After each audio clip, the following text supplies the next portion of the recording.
एक महिला आली होती, तिला कॅन्सर आधी होऊन गेला होता म्हणून, आणि परत तिला एका शरीराच्या किडनीच्या भागामध्ये गाठ तयार झाली. तर ती फ्रस्ट्रेट झाली की परत तीच केमो, तेच रेडिएशन सगळं करायचं आहे. टाटाला ती जाऊन आली होती. तर तिला कोण सांगितलं एक प्राणिक हिलिंग थेरपी तू ट्राय कर. ही म्हटलं ठीक आहे आपण करून बघूया, नाही झालं तर तुम्ही डॉक्टरकडे जायचंच आहे तुम्हाला. पण प्राणिक हिलिंग असं कुठेही सांगत नाही की तुम्ही औषधं घेऊ नका, हे सगळं बंद करा. आम्ही सांगतो तुम्ही हे सगळं करता करता त्याच्याबरोबरीने हे करा. अल्टिमेटली सगळ्यांचं उद्दिष्ट काय, बरं होणं. बरोबर. तर आपण त्याच्यावर करू शकतो. तर त्यांना प्राणिक हिलिंग ट्रीटमेंट द्यायला सुरुवात केली आणि 15 दिवसानंतर तिने जाऊन परत टेस्ट केली. तिला ती गाठ पूर्णपणे विरघळलेली होती, तिथे गाठ अस्तित्वात नव्हती. आता तिचे बिफोर आणि आफ्टर मेडिकल रिपोर्ट्स आपल्याकडे आहेत. आणि मग त्यावेळेला ती म्हणाली की जर बरं झालं मला, कारण मला तर परत त्या प्रोसेसमधून जायचं नव्हतं आणि त्यामुळे ती परत कॅन्सर पूर्णपणे तिचा बरा झाला. डॉक्टरने तिला लिहून दिलेलं आहे. काय सांगताय? येस.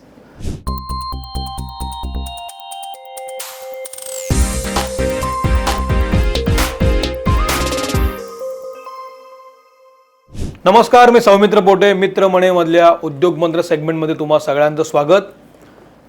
तुम्हा सगळ्यांना माहितीच आहे की मित्रमणेमध्ये उद्योग मंत्र हा सेगमेंट सुरू करण्यामागचं कारण असं होतं की एकतर मराठी आपल्या बांधवांचे उद्योग प्रमोट व्हावेत, पण ते प्रमोट करताना उद्योगासोबत उद्योजकाची मानसिकतासुद्धा लोकांना समजावी. तो उद्योग सुरू करण्यामागचा अभ्यास, त्याच्या मागचे कष्ट आणि तो उद्योग त्यांना का सुरू करावासा वाटला हे लोकांना कळावं, त्याची सखोल माहिती व्हावी म्हणून आपण हा उद्योगमंत्र सेगमेंट सुरू केला. या उद्योगमंत्र सेगमेंटमध्ये आज माझ्यासोबत आहेत डोंबिवलीचे अमोल जोशी. मी तुमचं मनपूर्वक स्वागत करतो. नमस्कार. थँक्यू. अमोलजी यांचा अमोल वेलनेस सेंटर आहे आणि तिथे ते जवळपास 20 पेक्षा जास्त वर्ष प्राणिक हिलिंग करतात. खूप महत्त्वाचा उद्योग आहे आणि आता प्राणिक हिलिंग लोकांना कळायला लागलंय. बरोबर. पण 20 वर्षापासून तुम्ही करताय म्हणजे खरंच तो स्ट्रगल असणार आहे त्या काळामध्ये. तर प्राणिक हिलिंग म्हणजे नेमकं खरंच काय आहे, प्राणिक हिलिंगचे समज गैरसमज काय आहेत, अशा अनेक गोष्टींवर आपण त्यांच्याशी बोलणार आहोत. शिवाय तुमचे अनुभव काय आहेत, केस स्टडीज काय ते पण आम्हाला ऐकायला आवडतील. एकूण प्राणिक हिलिंगबद्दल परिपूर्ण माहिती यातून मिळावी अशी मला अपेक्षा आहे. तुमचं मनपूर्वक स्वागत करतो. धन्यवाद. आणि पहिला बेसिक प्रश्न हाच मला वाटतो की प्राणिक हिलिंग हे नेमकं काय आहे आणि 20 वर्षापूर्वी तुम्हाला सुरू करावं असं का वाटलं? 2 प्रश्न आहेत. खूप छान प्रश्न आहे.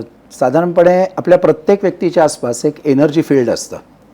तर आपण असा विचार करूया की आपण एखाद्या गुहेमध्ये गेलो आहे, तर त्या गुहेमध्ये एखादी मूर्ती असते आणि त्या मूर्तीच्या आसपास एक असा काहीतरी गोल दाखवलेला असतो. आता आपल्यासारखे लेमॅन तिकडे जातात आणि बघतात की काय दाखवलं आहे माहीत नाही, मूर्ती चांगली एवढं म्हणून परत येतात. पण जे अभ्यासू आहेत त्यांनी बघितलं की हे आसपासचं तेजोवलय दाखवलेलं आहे.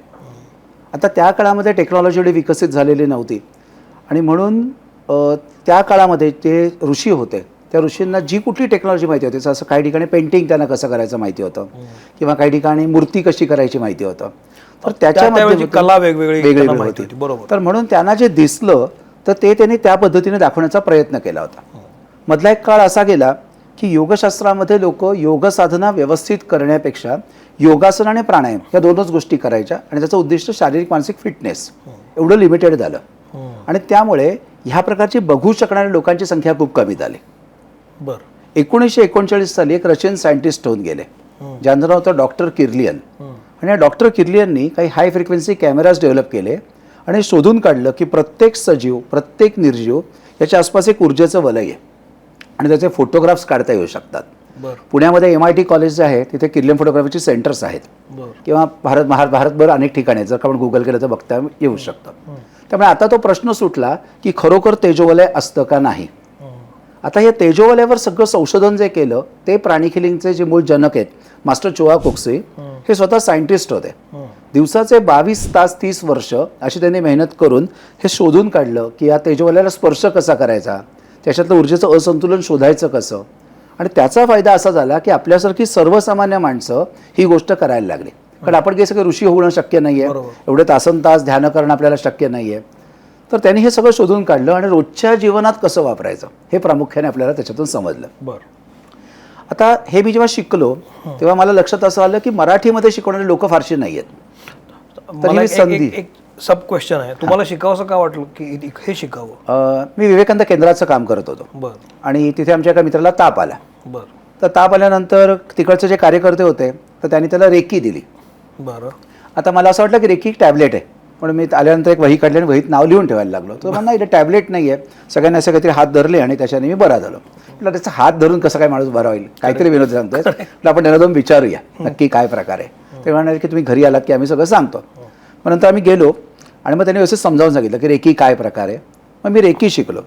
पहिला प्रश्न लॉजिकल माइंडला येतो की याच्यावर काही मेडिकल रिसर्च झाला आहे का, मी दिली तुला बरं वाटलं असं नुसतं आहे, त्याला आपण प्लॅसिबो इफेक्ट म्हणतो. तर लक्षात आलं की याच्यावर मेडिकल रिसर्च काही मला सापडला नाही. पण म्हटलं शिकून तर बघूया, आपण कुठल्याही गोष्टीवर काहीतरी स्टेटमेंट करायच्या आधी आपण ते केलेलं असलं पाहिजे. म्हणून मी रेकीची फर्स्ट सेकंड थर्ड लेवल केली. शोध चालू होता. एवढं लक्षात आलं की हे स्टेशन आपलं नाही आहे. मग ॲक्युपंक्चर झालं, आर्ट ऑफ लिव्हिंग झालं, विपश्यना झाली, निसर्गोपचार झाले. पण अजून असं लक्षात येत होतं की मला जे काहीतरी शोधतोय ते मिळालंय असं वाटत नव्हतं. बरं. कोणीतरी सांगितलं प्राणिक हिलिंगचा कोर्स असतो, चला मग हा एक कोर्स करून बघूया. म्हणून मी कोर्सला गेलो आणि कोर्सला गेल्यानंतर लक्षात आलं की हे नुसतंच असं काहीतरी एक हे मांडत नाही आहेत, काय म्हणतो आपण त्याला, एक फिलॉसॉफी मांडत नाही आहेत, तर त्याला प्रॅक्टिकल रिसर्चचा जोड आहे.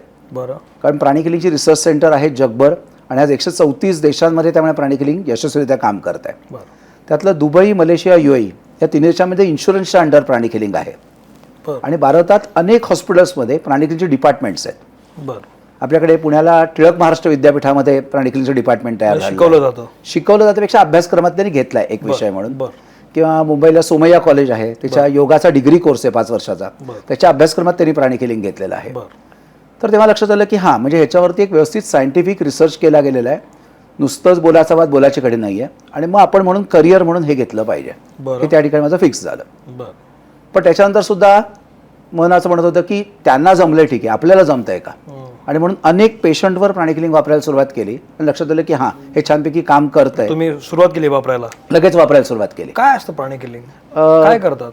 अगदी सोपं आहे. आपल्या हा आसपासचं जे ऊर्जेचं वलय आहे, तर त्या वलयातमध्ये जेव्हा ऊर्जेचं असंतुलन होतं तेव्हा आजार होतात. तसं आपलं भारतीय योगशास्त्र आहे. योगशास्त्र एक्झॅक्टली हेच सांगतं की डिस इज डिसीज. म्हणजे ईज आहे ते कुठेतरी इम्बॅलन्स होणं. मग ईज काय आपल्या शरीरात, तर आपल्या शरीरात आहे एनर्जी, प्राणशक्ती. अगदी सोपं उदाहरण देईन मी तुम्हाला. समजा अगदी मला हा बाजूचा मग उचलायचा आहे, तरी मला एनर्जी लागते. पण आपल्या सबंध आयुष्यात आपण ह्या एनर्जीचा अभ्यास कधी केलाच नाहीये. कुठल्याच शिक्षण क्षेत्र पद्धतीमध्ये ह्याचा अभ्यास आलेला नाहीये. बरं. मग आता ही एनर्जी जी असते ती मिळते कुठून, ती शरीरामध्ये कशा पद्धतीने काम करते, याचा सिस्टमॅटिक अभ्यासक्रम म्हणजे प्राणिक हिलिंग. बरं. आता त्यामुळे ह्या आसपासचा जो ऑरा आहे, मग आसपास मी जो उल्लेख करतोय, त्या ऑराला स्पर्श कसा करायचा हे प्राणिकच्या वर्गात आम्ही शिकवतो. बरं. त्याच्यात कसं कसं असंतुलन झालंय ते शोधतो आणि तो संतुलित केलं की शरीर स्वतःला बरं करतं. आता पूर्वीच्या काळी जेव्हा औषधं तेवढी नव्हती तेव्हाही माणसं बरी होतच होती. आता ढिगभर औषधं आहेत तेव्हाही बरी होत आहेत. आणि डॉक्टर कित्येक वेळेला एक शब्द वापरतात बघा की आम्ही सगळं करतोय पण पेशंटची बॉडी तेवढी फास्ट हील होत नाहीये. म्हणजे हिलिंग प्रोसेस ही बॉडीकडून होणं अपेक्षित आहे.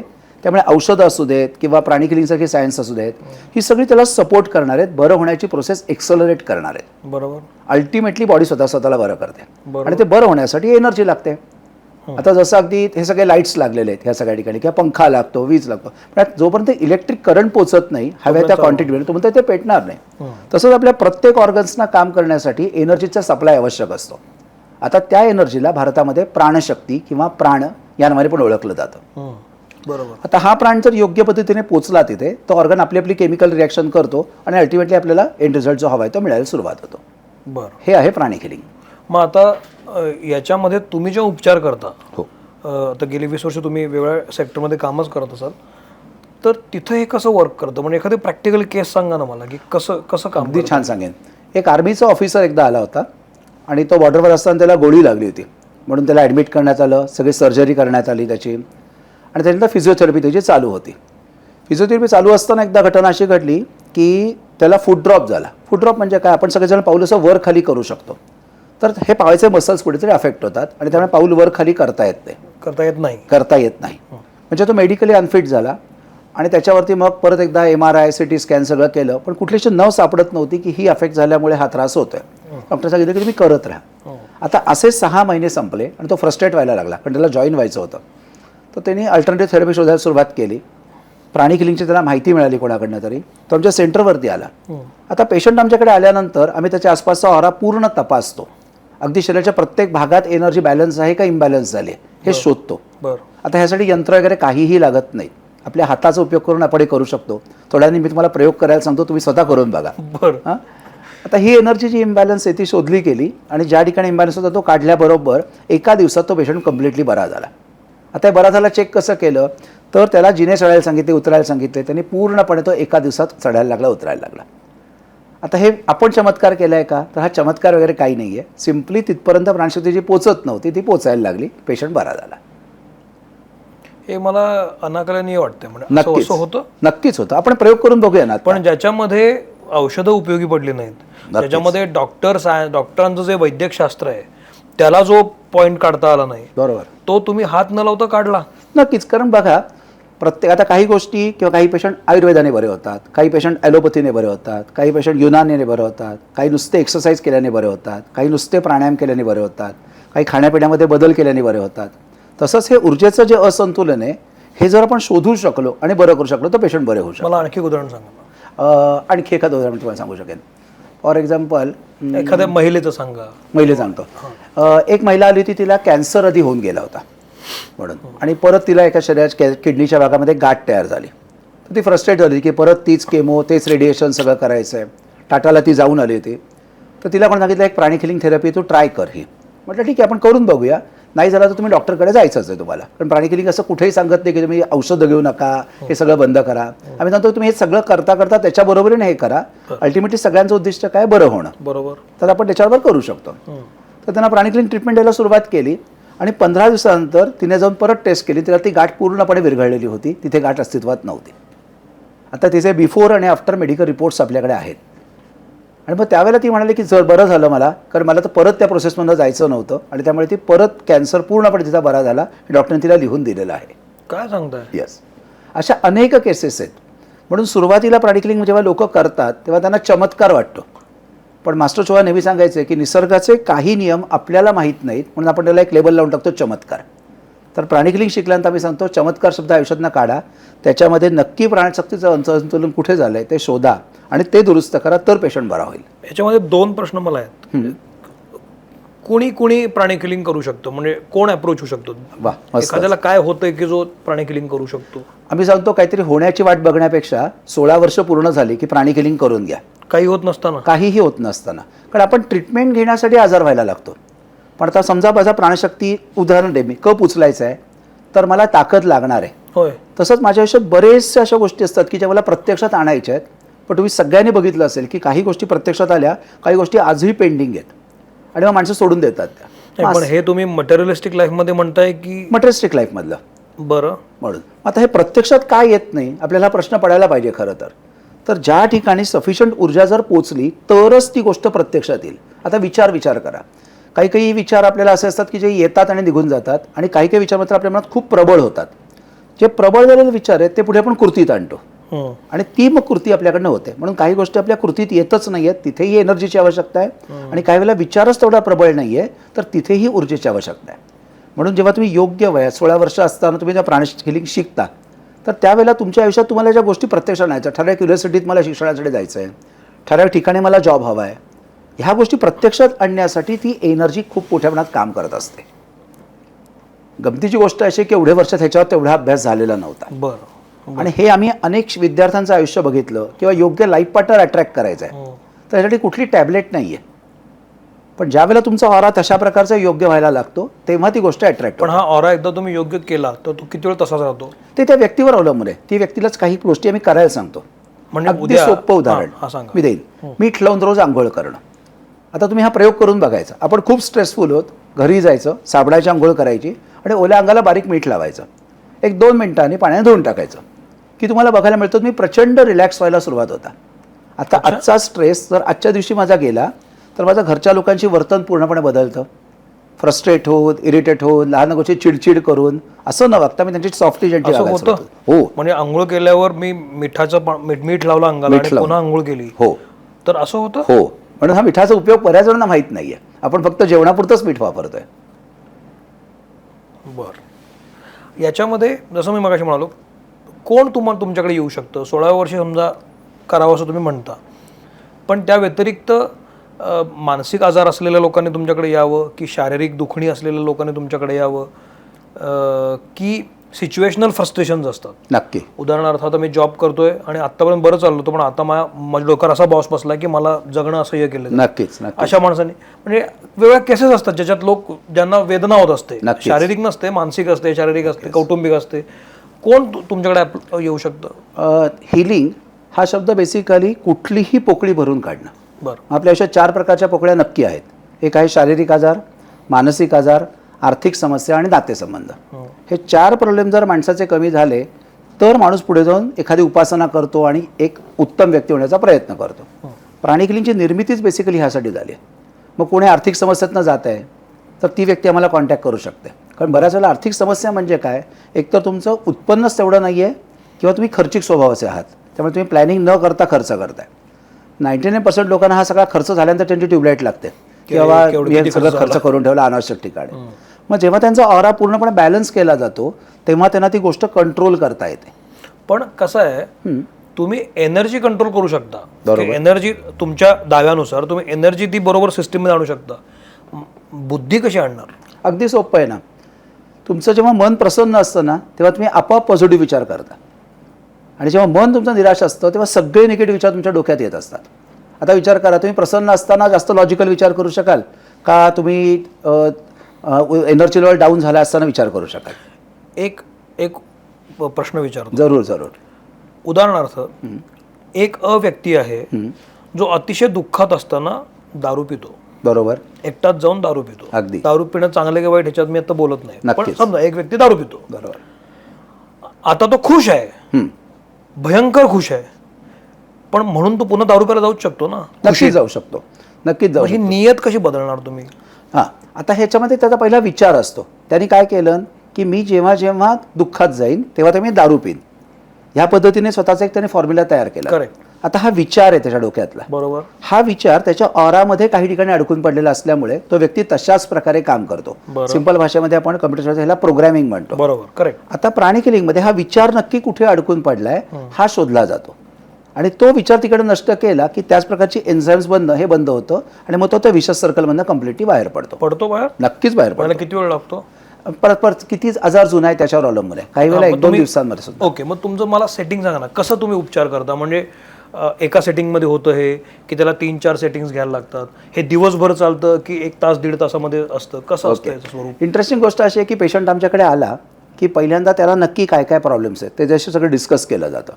हे डिस्कशन झाल्यानंतर मग आम्ही त्याचा पूर्ण ऑरा तपासून ऑरामध्ये काय काय इम्बॅलन्स आहेत ते फाइंड आउट करतो, आणि मग त्याला असं ट्रीटमेंट द्यायला सुरुवात करतो. आता आजार खूप जुना असेल तर त्याला काही दिवस लागतात पूर्ण ट्रीटमेंट्सला. नॉर्मली एक ट्रीटमेंट अर्धा तास ते पाऊण तास अशी चालते. एवढ्याच वेळ चालते ती. बरं. आणि त्याच्यानंतर त्याला बऱ्यापैकी रिलीफ त्या ठिकाणी मिळालेला असतो. पण लगेच मिळतो? हो, इमिजिएट रिलीफ मिळायला सुरुवात होतो. अगदी छोटासा मला एक प्रयोग सांगतो, आपण करून बघूया आता. हाताच्या मध्यभागी टच करा आणि बोटाच्या टोकांना टच करा. दोन्ही हात समोरासमोर ठेवा आणि सावकाश दीर्घ श्वसन करा, एक 10 ते 15 वेळा.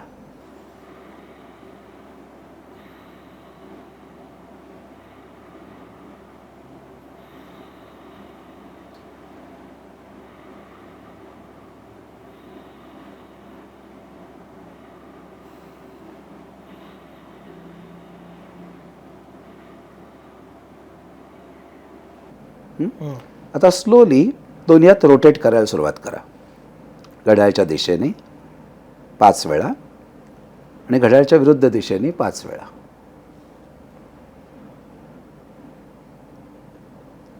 परत क्लॉकवाईज, परत अँटी क्लॉकवाईज. आता अगदी सावकाश दूर न्या आणि सावकाश जवळ आणा.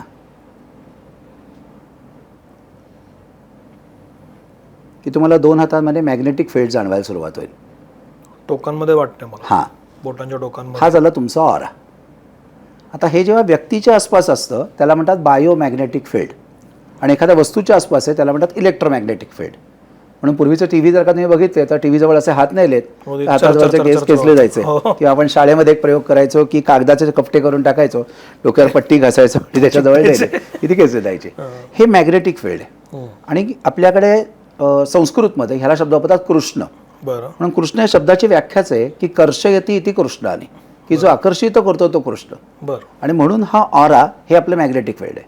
हा जेवढा स्ट्रॉंग होत जाईल तर तेवढं शरीराचं रिपेअरिंग फास्ट होत जातं. बरं. हे सिम्पल लॉजिक त्याच्या मागचं आहे. आणि हा ऑरा जेवढा स्ट्रॉंग होईल तेवढंच योग्य माणसं, योग्य संधी ही तुम्ही तुमच्या आयुष्यात आकर्षित करायला सुरुवात करता. आणि म्हणून आकर्षित आपण होतोच. कित्येक वेळेला आपण अनुभव घेतला. समजा तुम्ही अनेक मोठ्या ग्रुपमध्ये गेलात तर एखाद्या व्यक्तीला तुम्हाला बघितल्यानंतर असं वाटतं की हे व्यक्तीची म्हणजे खूप जुनी ओळख आहे, म्हणजेच त्याचा ऑरा हा तिकडे काम करतोय आणि मग तुम्ही तिकडे खेचले जाता आणि मग काही वेळेला तासनतास आपण त्या व्यक्तीची गप्पा मारतो. पण आपल्याला प्रश्न पडतो की आत्ता नवीन ओळख झाली, एवढं कसं काय गप्पा मारतोय आपण या व्यक्तीशी? तर तो त्याचा ऑरा आहे. पण तो जो ऑरा आहे तो इतर 10 लोकांना नाही खेचत आहे. इतर 10 लोकांना खेचू शकत नाही, कारण तुमचा ऑरा आणि तो ऑरा मॅच होतो. झाला. जसं लोखंड असेल तरच खेचतं. आसपास जर का सोनं ठेवलंय, चांदी ठेवली आहे तर ती खेचली जात नाही. त्यामुळे तुमच्या ऑराची रिक्वायरमेंट आणि समोरचे व्यक्ती हे एकमेकांना खेचत असतात. समान विचार एकमेकांना काही वेळेला खेचतात. म्हणून आपण म्हणतो की तुमच्या एका मित्राचं नाव सांग की त्याच्यावरून तुमचा स्वभाव मी सांगू शकेन, कारण समान विचाराची लोक एकत्र येतात. याच्यामध्ये प्राणी किलिंगमध्ये ज्या आर्थिक समस्या असतात हो, त्या पण कशा, त्याचं एखादं उदाहरण सांगा ना मला. माझ्याकडे एक बिझनेसमन आले होते आणि त्यांची मोठी कंपनी होती. काही शारीरिक आजारामुळे ते स्वतः तिकडे आता जाऊ शकत नव्हते. त्यांनी माणसं तिकडे अपॉइंट केली आणि अपॉइंट केल्यानंतर लक्षात आलं असं की बिझनेस खूप डाऊन होतो आहे. ते त्यांना ट्रेनिंग द्यायला त्यांनी सुरुवात केली, त्यांच्या दृष्टीने प्रयत्न करायला सुरुवात केली. मग ज्यावेळेला आम्ही त्यांच्या बिझनेसची सगळी डिपार्टमेंट्स तपासली तेव्हा लक्षात आलं की एका ठराविक डिपार्टमेंटला जो हेड होता त्याचा ऑरा खूपच लो होता आणि तो मार्केटिंग डिपार्टमेंटचा हेड होता. अरे बापरे. आता अल्टिमेटली त्यामुळे ते जेव्हा सांगायचे की तू जा, असं कर तसं कर, तो नाहीपासून काय सुरुवात करायचा. आता त्याचा जेव्हा ऑरा आम्ही तपासून सांगितलं की ह्या व्यक्तीला तुम्ही चेंज करा, मग त्यांनी परत काही इंटरव्ह्यू घेतले. एक व्यक्ती त्यांनी फायनलाइज करायला सुरुवात केली. त्याचा ऑरा आम्ही जेव्हा तपासला तो व्यवस्थित होता. त्यांनी अपॉइंट केल्यानंतर त्यांनी तो बिझनेस पटापट वरती आणला. पण याच्यामध्ये ऑरा काम करतो का अनुभव काम करतो, म्हणजे का विचार काम करतो? आता बघा ना, जो सक्सेसफुल माणूस असतो आणि जो फेल्युअर माणूस असतो त्या दोघांनाही अनुभव चांगलाच असतो, बरोबर आहे. पण अनुभव असून सुद्धा एक माणूस त्या प्रॉब्लेममधून बाहेर पडतो आणि एक माणूस त्या प्रॉब्लेममध्ये आणखी गुंतत जातो. आता अशी व्यक्ती फक्त प्रॉब्लेमवरच लक्ष एकाग्र करते, सोल्युशनवर लक्ष देऊ शकत नाही. इथे एक्झॅक्टली ऑरा काम करायला लागतो. मग त्याचा ऑरा स्वच्छ करायला सुरुवात केली की आपोआप त्याला त्याची सोल्युशन्स दिसतात. म्हणून आम्ही नेहमी सांगतो आम्ही तुमच्या प्रॉब्लेमचे सोल्युशन देत नाही, आम्ही तुम्हाला सोल्युशन बघायला शिकवतो. पण तुम्ही हात पण लावत नाही त्या माणसाला, तुम्ही त्याला टच पण काहीच नाही, तुम्ही त्याला काही सांगत पण नाही, म्हणजे असं जनरली समुपदेशन कसं करतात, बरोबर. मग हे कसं होतं? अगदी सोपं सांगतो. एक हार्ड डिस्क आहे, ही पूर्ण भरली आहे, त्याच्यात नवीन डेटा नाही टाकता येणार.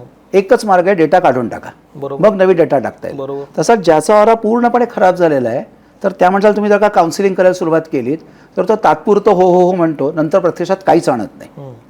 आता प्राणी किलिंगमध्ये आम्ही काय करतो, त्याचा फक्त ऑरा चक्र स्वच्छ करतो आणि मग त्याला काउन्सिलरकडे पाठवतो. मग आपोआप काय त्याला हार्ड डिस्क रिकामी करून दिली आहे. आता त्याला शिकवल्यानंतर तो त्याप्रमाणे करतो आणि त्याचं आयुष्य बेटर होत जातं. ऑरा खराब आहे म्हणजे काय असतं, म्हणजे तुम्हाला तो कसं दिसतं? दिसत नाही ऑरा. ऑरा हाताला स्पर्श होतो. तसं आता आपण 2 हातांमध्ये एनर्जी फील केली तसा स्पर्श होतो. काही वेळेला जेव्हा त्याच्या ऑरामधून मी हात फिरवतो काही ठिकाणी एनर्जी चिकट तयार झालेली असते, काही ठिकाणी जड तयार झालेली असते, असं हाताला पूर्ण जाणवतं. अगदी सोपा विचार करा ना, तुम्ही सकाळी सकाळी घरात वादविवाद झालाय आणि बाहेर पडलात, तुम्हाला कसं फील होतं? इरिटेटिंग, फ्रस्ट्रेटिंग, डाऊन असतो, काहीच करू नको, लो फील होतं. त्यावेळेला जर तुम्ही हाताची पायाची हालचाल केली तर तुम्हाला लक्षात येतं की जड वाटते बॉडी पूर्णपणे. ही काय आहे? ही एनर्जी आहे. ही जशीची एनर्जी त्या भागातनं काढली जाते तर तसा तो भाग पुन्हा एकदा हलका होत जातो, तिथे प्राणाचा प्रवाह सुरळीत होतो आणि पेशंट बरे व्हायला लागतात. आता प्राणी किलिंग ही खूपच म्हणजे काय त्याला हाय एंड आहे तो, अगदीच काय काढता येत नाही, तर मग आता तुमच्याकडे येतो, तुम्ही बरा करा. पण माणसाला त्या व्यक्तीला स्वतःचा ऑरा चेक करता येतो का, एक. आणि दुसरी गोष्ट आपल्याला ऑरा स्वच्छ करता येतो का, किमान काही प्रमाणात? नक्की. प्राणी किलिंग शिकल्यानंतर करता येतो. पण प्राणी किलिंग शिकला नसाल तर काही म्हणजे पहिलं मीठ लावून आंघोळ करणं मी एक सांगितलंय. दुसरं एक्सरसाइज केल्याने ऑरा बऱ्यापैकी स्वच्छ होतो. म्हणून अनेक जिमकडे लोक हा अनुभव घेतात की सबंध दिवस दमून आलेत, पण ते जेव्हा जिममध्ये जातात पहिला सेट मारताना अतिशय बोरिंग असतो, पण दुसरा तिसरा सेट झाला की ते एवढे एनर्जेटिक होतात की आत्ता ऑफिसला परत जायला निघायचं तरी आपण जाऊ शकतो. म्हणून मास्टर चौहान नेहमी सांगायचे की ऑराला किंवा एक्सरसाइजला या क्लिन्झिंग इफेक्ट असतो. आता ऑरा क्लीन झाल्यामुळे काय होतं, पूर्ण ऑरा परत मोठा होतो आणि बॉडीला जेवढी एनर्जी आवश्यक आहे तेवढी ती इझिली मिळायला लागते. हा एक मार्ग आहे, म्हणजे जिम एक झालं किंवा मिठाच्या मीठ लावून आंघोळ करणं. तिसरा मार्ग आहे की तुम्ही दीर्घ श्वसन करू शकता. एका जागी बसल्या बसल्या. प्राणायामाचे कोर्स अनेक लोकांनी केलेले असतात. अगदी फक्त श्वास घेताना पोट बाहेर आणि श्वास सोडताना पोट आत, एवढं जरी एखाद्या व्यक्तीने केलं तरी आसपासच्या वातावरणातनं भरपूर प्राणशक्ती त्यांचं शरीर शोषून घेतं आणि त्यामुळे पटकन ते रिचार्ज व्हायला सुरुवात होतात. आता ही एनर्जी मिळते कुठून? तर सूर्य, हवा आणि जमीन.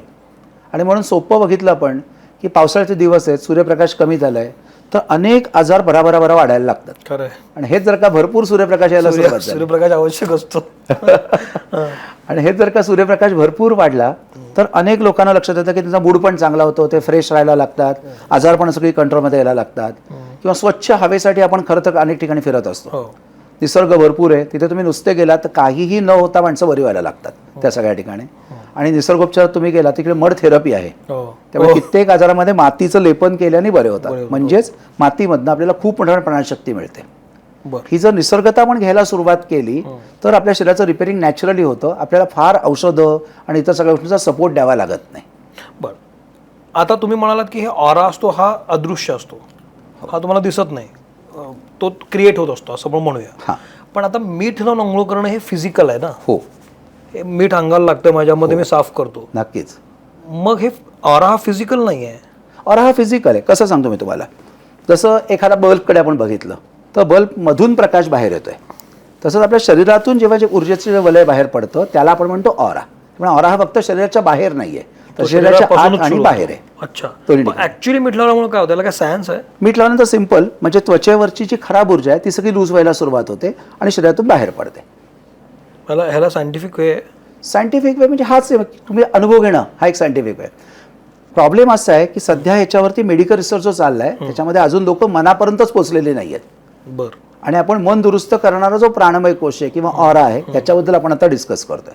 मे बी पुढल्या काळात अजून सायन्स डेव्हलप होईल आणि ते ऑरा हे करू शकतो. तुम्ही आता 20 वर्ष याची प्रॅक्टिस करताय, डोंबिवलीमध्ये करताय. 20 वर्षापूर्वी काय परिस्थिती होती? 2005 अगदी म्हणत नाही मी, पण 10 सुरू करून 5 वर्ष झाली आहेत, तेव्हा सिच्युएशन काय होती लोकांची? आणि आत्ता 25-26 मध्ये आपण आहोत, तर आता लोकांचं प्राणिक हिलिंगकडे बघण्याचा कसा कल आहे, काय बदल आहे? सुरुवात झाली तेव्हा लोकांना हे सगळं जादू वाटायचे किंवा व्यक्ती महात्म्य वाटायचं. जसं एखाद्याला एखादी सिद्धी प्राप्त होते आणि तो सगळ्यांचे प्रॉब्लेम सॉल्व्ह करतो, तर तसं लोकांना वाटायचं. म्हणून त्यासाठी आम्ही प्रकर्षाने करतो की ड्रेस कुठलाही वेगळा घालायचा नाही, कुठलाही गंध लावायचं नाही, गळ्यात माळा बिळा घालायचं नाही, कारण प्राणिक हिलिंगसाठी याची आवश्यकता नाही. महत्त्वाचं आम्हाला लोकांमध्ये हेच पसरवायचं की हे सायन्स आहे, हे नुसतीच काहीतरी कला आहे अशा प्रकारचं नाही आहे, किंवा कोणीतरी मंत्र दिला, एखादं भस्म दिलं, ह्या प्रकारामध्ये प्राणिक हिलिंग जात नाही. बरं. त्यावेळेची परिस्थिती अशी होती की लोकांना बरं केल्यानंतर लोक नमस्कार करायला यायचे 2005 सालापर्यंत सुद्धा. तर आम्ही सांगायचो बाबाने नमस्कार करण्यासारखं काही नाही, नमस्कार करायचं तुमचे जे गुरु असतील त्यांना नमस्कार करा, आम्ही तुमच्यासारखे सर्वसामान्य माणसं आहोत. तसं डॉक्टर एखादा औषध देतो आणि तुम्ही बरे होता, सेम पद्धतीने आम्ही हिलिंग करतो आणि बरे होतो. पण आताच्या काळात बघायला मिळतं की याचा अवेअरनेस बऱ्यापैकी लोकांमध्ये पसरला आहे. त्यामुळे अनेक लोक प्राणिक हिलिंग शिकलेली आहेत आणि त्यामुळे लोक करतायत या पद्धतीने आणि लोकांना अनुभव येत आहेत. तुम्ही मग उल्लेख केला की 16व्या वर्षी जनरली करावं. हो, 16व्या वर्षीच का करावं? 16 वर्षापर्यंत, म्हणजे 14 वर्षी का करू नये आणि 18 वर्षी का करू नये? अगदी अगदी अगदी 16 हे एक स्टार्टिंग पॉईंट ठेवलेला आहे की त्यामुळे साधारणपणे एव्हरेज लोकांची मॅच्युरिटी तिथपर्यंत डेव्हलप झालेली असते आणि म्हणून त्या वर्षी केलं तर बऱ्यापैकी समजू शकतं, एवढं एकच कारण. बरं, 16 वर्षाचं कोणाचं केलंय प्राणिक हिलिंग आणि काय रिस्पॉन्स आला असं काही सांगू शकाल? बघायला असं मिळतं की ती मुलं ऑलरेडी शिकत असतात, होय. त्यामुळे त्यांची क्युरिओसिटी जेवढी आवश्यक आहे तेवढी छान असते. त्यामुळे ते पटपट प्राणिक हिलिंग शिकतात आणि त्याच्यात वेगळ्या प्रकारचे प्रयोग करतात. आणि त्यामुळे जे रिझल्ट मिळायला पाहिजेत की त्या व्यक्तीच्या आयुष्यात जे बदल व्हायला पाहिजेत ते 16 वर्ष ते साधारणपणे 24-25 वर्ष याच्यामध्ये त्याचं करिअर व्यवस्थित सेट व्हायला सुरुवात होतं. तेव्हा त्याला प्राणिक हिलिंग जर वापरायला मिळालं तर आयुष्यातल्या अनेक प्रॉब्लेम्स त्याला उत्तम हाताळायची सवय लागते. तुम्ही एकदा क्युअर केलेला ऑरा जो आहे, क्लिअर छान केलेला ऑरा आहे, तो पुढे मेंटेन कसा करायचा? एक्सरसाइज करा रेग्युलरली, हेल्दी खायला सुरुवात करा आणि तुम्हाला अतिशय आनंदात राहण्याचा प्रयत्न करा. त्याच्यामध्ये आम्ही की ध्यानाच्या पद्धती शिकवतो तुम्हाला, की जेणेकरून तुमचा इमोशनल बॅलन्स येणं आवश्यक आहे. असं जगात कधीच होणार नाही की लोक दुखवायची बंद झाली किंवा लोक एकदम छान गुडीगुडी वागायला लागली, असं प्रॅक्टिकली होणार नाहीये. पण तुम्ही जेव्हा इमोशनली बॅलन्स व्हायला लागता तर आपोआप तुमचं ऑरा खराब होण्याचं प्रमाण सगळं कंट्रोलमध्ये यायला लागतं. अरे वा. आणि ते जर कंट्रोलमध्ये आलं तर तुम्हाला अवघड प्रसंगात सुद्धा अवघड माणसांना हाताळता येतं. तुम्ही आता 16व्या वर्षाचं उदाहरण घेतलं, पण वृद्धापकाळी हे करावं का? 60 नंतर नक्की. 70 नंतर असं माझे सगळ्यात लहान वयाचे विद्यार्थी 82 वर्षाचे आहेत. ओहो. आणि ते आत्ता असं आहे की इतर वृद्ध लोक सगळे माझे गुडघे दुखत आहेत, टाच दुखतात, पाठ दुखतात हे म्हणत आहेत आणि ते अनेक लोकांना स्वतः ट्रीटमेंट्स देत आहेत, अनेक गंभीर गंभीर आजारच्या लोकांना बरं करत आहेत. त्यामुळे आज त्यांच्याकडे 7 दिवसामध्ये वेळ नाही आहे. आज ते मोस्ट बिझी पर्सन आहेत. पण तुम्ही प्राणिक क्लिनिक शिकवता सुद्धा? हो, मी प्राणिक क्लिनिक शिकवतो. उपचार पण करता आणि शिकवता सुद्धा? शिकवतो सुद्धा. अरे बर. कारण शिकायला अगदीच कमी वेळ लागतो. 2 दिवसाचा इतकं वर्कशॉप सोपं आहे? अगदी सोपं आहे. काय सांगताय? कारण ह्याचे सगळे टेक्निक्स आहेत. याच्यामध्ये कुठेतरी दीक्षा नाही आहेत, अनुग्रह नाही आहेत किंवा तुम्ही हा आध्यात्मिक परंपरेचे पाहिजेत, एखाद्या धर्माचे पाहिजेत, असा काहीही अट्टहास नाही. प्राणिक क्लिनिक कोणीही करू शकतो? कोणीही करू शकतं. काय सांगताय? जो कम्प्युटर ज्याला वापरता येतो असा माणूस प्राणिक क्लिनिक शिकू शकतो. So simple. पण याच्यामध्ये इंटेन्सिटी एक भाग असेलच ना. म्हणजे ती व्यक्तिपरत्वे असते. म्हणजे तुम्ही ज्या इंटेन्सिटीमध्ये क्लीन करत असाल, मी जरी शिकलो तरी त्या इंटेन्सिटीनं होईलच असं नसतं. त्याला प्रॅक्टिस लागेल. प्रॅक्टिस. जर कार चालवणं, नवीन माणूस कार चालवताना थोडा कॉन्शियस जास्त होतो, पण जो रोज तीच चालवतोय तो त्याला युज टू होतो. तुम्हाला तुमच्याकडे येऊन मला किंवा आमच्या प्रेक्षकांपैकी कोणाला जर प्राणिक क्लिनिक शिकायचं असेल किंवा उपचार घ्यायचा असेल, नक्की. तर काही मंडळी डोंबिवलीचे नसतील कदाचित, किंवा मुंबईचे नसतील, काही पुण्याचे असतील, नाशिकचे असतील, कोल्हापूरचे, तर त्यांनी कसा संपर्क साधा तुमच्याकडे? सगळ्यात छान म्हणजे प्राणिक हिलिंग. जर का तुम्हाला अनुभव घ्यायचा असेल, तुम्हाला काही आजारासाठी ट्रीटमेंट घ्यायची असेल, तर आम्ही सांगतो त्याला ट्रॅव्हल अजिबात करू नका. आजच्या काळात ट्रॅव्हल करणं अतिशय कंटाळवाणा जॉब आहे. ट्रॅफिक लागत आहेत, प्रॉब्लेम्स येत आहेत.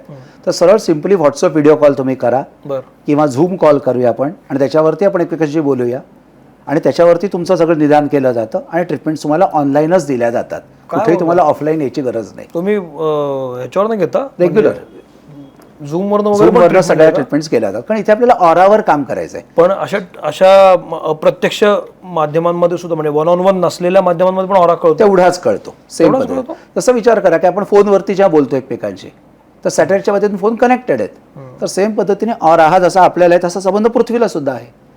त्यामुळे जगातला कुठलाही माणूस कुठल्याही माणसाची ह्या ऑराच्या मदतीने कनेक्टेडच आहे. कमालच आहे. अगदी. पण मग याच्यामध्ये कोणीही तुमच्याकडे येऊ शकतं? कोणीही येऊ शकतं. आणि तुम्ही असा दावा करू शकता की बरं होऊ शकतं त्यातून? नाही, असं आम्ही कुठेही क्लेम करत नाही. आम्ही सांगतो की आपण प्रयत्न करूया. बरं. इव्हन कारण कुठलीच पॅथी 100% क्लेम करत नाही की आम्ही नक्की तुम्हाला बरं करूच. आम्ही सांगतो मी ट्राय करा. एवढ्या गोष्टी मी ट्राय करताय, प्राणिक क्लिनिक ट्राय करा. अनुभव आमचा असा आहे की साधारणपणे 90% लोक बरी होतात. मग आता याच्यामध्ये मी असं काय विचारलं, एखादी गोळी तुम्हाला पण दिली आहे, मला पण दिली आहे, बरोबर, पण ती मला वर्क वेगळी करते, तुम्हाला वर्क वेगळी करते. किंवा एखादा पाणीपुरी खातोय आपण, नक्कीच तुम्हाला ती पचते, मला ती पचत नाही. बरोबर. कारण इंटरनल आपले इश्यूज वेगवेगळे असतात, खाण्याच्या पद्धती वेगवेगळ्या असतात. तशाच पद्धतीनं जेव्हा तुम्ही मेडिसिन घेता तेव्हा एखाद्याला ते लागू होतं, एखाद्याला लागू होत नाही. कारण ते शरीराशी संबंधित आहे, शरीरशास्त्राशी संबंधित आहे. पण ऑरा हा काही पण शरीराशी जरी संबंध असला तरी तो असा वेन टू वेन कनेक्टेड नसतो. बरोबर. तो पुन्हा क्लीन करणं आणि तो पुन्हा हा जो मुद्दा आहे, मग तुम्ही सगळ्यांचीच ऑरा क्लीन करू शकतो ना. पण प्रत्येकाच्या बॉडीचा, जसं एखादी गाडी आहे, त्या गाडीचा एखादा पार्ट खूपच जुना झालाय, बरं, तर तो रिप्लेसच करावा लागतो. आता बॅड लक असं आहे की शरीरातले सगळे ऑर्गन्स रिप्लेस होऊ शकत नाहीत. त्यामुळे त्याचा ऑरा जरी क्लीन झाला तरीही जर का तो ऑर्गन त्या ताकदीचा नाहीये तर तो हळूहळू डॅमेज होत जातो. त्यामुळे म्हणून मी म्हणतो की सगळेच पेशंट बरे होतील असं नाही, पण मॅक्झिमम पेशंट याच्यातनं बरे झाल्याचा आमचा आजपर्यंतचा अनुभव. ऑरा रिप्लेस होतो? नाही, ऑरा रिप्लेस नाही होत. नाही होत. ऑरा क्लीन होतो. बरं. जन्माला आलेला प्रत्येकाचा ऑरा क्लिअरच असतो, क्लीनच असतो 90%, जर त्यांना काही जन्मता आजारपण नसतील तर. बरं. आणि दुसरा मला प्रश्न असा वाटतो की प्रत्येक ऑराची एक व्याप्ती असते. म्हणजे आता तुमच्या इतका तज्ज्ञ नाही मी, पण समजावून सांगण्यासाठी म्हणतो की माझा ऑरा कदाचित सगळीकडे असं जो पसरतो, बरोबर, तो 1 फूट जात असेल, बरोबर, समोरच्याचा ऑरा 5 फूट जात असेल, अगदी. तर हे जे विड्थ आहे, त्याला काय तुमच्या भाषेत म्हणतात मला कळत नाही, तर माझा ऑरा हा वाढवण्यासाठी काय, व्यक्तीचा ऑरा वाढवण्यासाठी काय करायला लागतं? प्राणिक क्लिनिकमध्ये त्याचे अनेक टेक्निक्स आहेत. बरं. आता सोपा विचार करा की प्रत्येक क्षेत्रात एज्युकेशन सगळ्यांना सेम दिलंय, पण एखादीच व्यक्ती प्रचंड इन्फ्लुएन्शियल होते. डॉक्टर उदाहरण घेऊया की सगळ्या डॉक्टरकडे गेल्यानंतर बरं नाही वाटत, पण एखाद्या डॉक्टरचा नुसता तो डॉक्टर शहरात आहे एवढं पेशंटला कळल्या त्याला बरं वाटतं. हे आपण बऱ्याच वेळा अनुभव घेतो. आता पूर्वीचे जे संत होते, ज्या काळात आत्तासारखं ईमेल नव्हतं, व्हॉट्सअप नव्हते, तर त्यांच्या काळात अशा ह्या गोष्टी अगदी फ्रिक्वेंटली व्हायच्या की सांगायचे की आज ना 50 माणसाचं जेवण जास्त करून ठेवा आणि मग त्यांचे साधक विचारायचे की काही कोणी आलं का, ते म्हणे करून ठेवा तुम्ही.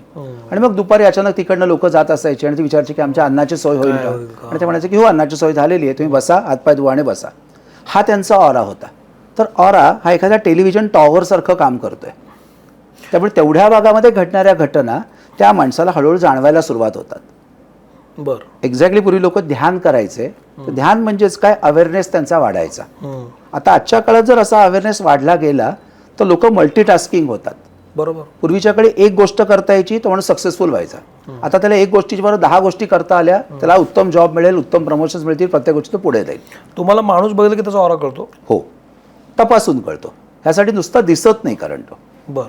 त्याला प्राणिकिलिंगमध्ये टेक्निक्स आहेत, त्याला स्कॅनिंग ह्या नावाने ओळखलं जातं. तुम्ही म्हणजे अमोल जोशी व्यक्तिशः समाजात वावरताना हे ऑरा चेक करून त्या माणसाच्या जवळ जातात? नाही, जवळ जाताना तसं नाही म्हणजे जात. पण एखाद्या व्यक्तीचा व्यवहार करायचा आहे, काहीतरी महत्त्वाचं त्या व्यक्तीकडे काम आहे, तर आम्ही ऑरा तपासूनच जातो. कारण ती व्यक्ती नक्की आपल्या विचारसरणीला मॅच होतीये का नाही हे ऑरावरून लगेच लक्षात येतं. मित्रमणीमध्ये येण्यापूर्वी तुम्ही ऑरा चेक केला होता माझा? हो, नक्की केला होता. बाकीचं आपण नंतर बोलूया. जरूर जरूर जरूर. ओके, बरं. शेवटचा प्रश्न विचारतो. या सगळ्यामध्ये प्राणिक हिलिंग आता तुम्ही 20 वर्ष करताय ॲज अ क्रिएटर, म्हणजे तुम्ही ते प्राणिक हिलिंग करता किंवा तज्ज्ञ म्हणून. आता ह्याचं भविष्य काय आहे, म्हणजे ह्याचं फ्युचर काय दिसते प्राणिक हिलिंगचं? प्रत्येक घराघरात एक उपचारक तयार होईल की जो कमसे कम आपल्या घराची काळजी घेईल. हे आमचं प्राणिक हिलिंगचं भविष्य आहे. बरं. कारण मुख्य उद्दिष्ट आहे की लोक आता बऱ्यापैकी कंटाळली आहेत अवतारांना, सगळ्या प्रॉब्लेम्सना. जर घराघरामध्ये प्राणिक हिलर प्रत्येक शिरला आणि त्यांनी आपल्या घराची फक्त काळजी घेतली तरी एक खूप मोठा स्वर्ग आपण पृथ्वीवर क्रिएट करू शकतो. प्राणिक हिलिंगमध्ये करिअर होऊ शकतं? नक्कीच. मी आहे ना फुल टाइम करिअर केलेलं. तुम्ही 2005 मध्ये केलं होतं. नक्की नक्की. पण आता काळामध्ये होऊ शकतं. खूप सारे प्राणिक हिलर्स आता फुल टाइम ह्याच्यामध्ये करतायत. अनेक मुलं ज्यांचं रेग्युलर एज्युकेशन झालं आणि त्यांच्या घरच्यांची परवानगी घेऊन त्याच पूर्ण वेळ प्राणिक उपचारक म्हणून काम करतात. शेवटचा प्रश्न विचारतो. प्राणिक हिलर्स खूप असतात. हो. आता समजा जसं मगाशी बोलता मी बोललो की 8 ज्वेलर्सची दुकान आहेत, तरी पण एखाद्या ज्वेलरकडे जातो. हा ती एनर्जी असते तुम्ही म्हणाल. पण आता प्राणिक हिलर्स खूप सारे आहेत, कोणी वाईट नसतं. बरोबर. पण आपण कुठल्या प्राणिक हिलरकडे जायला हवं हे कसं ठरवायचं? पहिलं तुम्ही त्या प्राणिक हिलरकडे गेल्यानंतर तो तुमच्याशी कितपत छान जेलअप होतोय हे आधी बघा. त्याच्यानंतर त्याचे टेस्टिमोनियल्स बघा की त्याने नक्की किती पेशंट्सना खरोखर बरं केलं आहे, त्याचे अनुभव बघा आणि मग ठरवा त्याच्याकडे जायचं का नाही. जायचं. तुम्ही आतापर्यंत किती पेशंटना बरं केले अंदाजे? साधारणपणे 5-6 हजार पेशंटपर्यंत आज पोहोचलो असेल. नक्कीच. मग हे सगळे पेशंट्स सगळे म्हणजे अगदी 100% नाही, म्हणजे टचमध्ये असतात तुमच्या? हो, बऱ्यापैकी टचमध्ये असतात. त्यातले अनेक जण पुढे प्राणिक हिलिंग शिकले आणि आम्ही सांगतो की आमच्यावर डिपेंड नका हो, कारण माणूस आहे, कधीतरी शरीर सोडणार आहे. त्यामुळे तुमचं तुम्ही शिका आणि तुमची स्वतःची काळजी तुम्ही का घरची तुम्हीच तुमचे कॉम्पिटिटर तयार करताय ना? मग नक्कीच काहीच हरकत नाहीये. पण याच्यात कॉम्पिटिशन कधीच होणार नाही. किती छान. वा, मला हा अप्रोच खूप आवडला. It's a community you can say. मला अमोलजी तुमच्याशी बोलून छान वाटलं. मला खात्री आहे की प्राणिक हिलिंगबद्दल अनेक गोष्टी तुम्हाला कळल्या असतील. काही खरोखर आपल्या समजण्याच्या पलीकडच्या आहेत, पण ज्या अर्थी ते 20 वर्ष हा व्यवसाय करतायत त्या अर्थी त्याच्यामध्ये तथ्य आहे. नक्कीच. आणि जसं त्यांनी सांगितलं की तो अनुभवाचा भाग आहे, ज्यानं त्यानं तो घेतला पाहिजे. तर हा एपिसोड कसा वाटला मला जरूर सांगा. अमोलजींचे कॉन्टॅक्ट डिटेल्स आपण स्क्रीनवर दिले होतेच, आता सुद्धा ते स्क्रीनवर आले असतील. त्यांच्याशी तुम्ही बोलू शकता, त्यांना भेटू शकता. शिवाय ते ऑनलाईन पण कन्सल्ट करतात. आणि या एपिसोडच्या डिस्क्रिप्शन बॉक्समध्ये सुद्धा आपण त्यांची सगळी माहिती दिलेली आहे. तुम्हाला हे योग्य वाटले आणि यांचं बोलणं आवडलं असेल, कनेक्ट झालं असेल तर जरूर तुम्ही त्यांच्याशी संपर्क साधू शकता. थांबतो इथे. अमोलजी तुम्हाला मनपूर्वक शुभेच्छा. थँक्यू. हा एपिसोड कसा वाटला मला जरूर सांगा. तुमच्या काही शंका असतील तर मला विचारा. काही प्रश्न असेल तर मी ते त्यांच्यापर्यंत पोहोचवेन. त्याची उत्तरं आपण त्यांच्याकडनं जरूर घेऊ. थांबतो. भले ते घडो. थँक्यू. थँक्यू.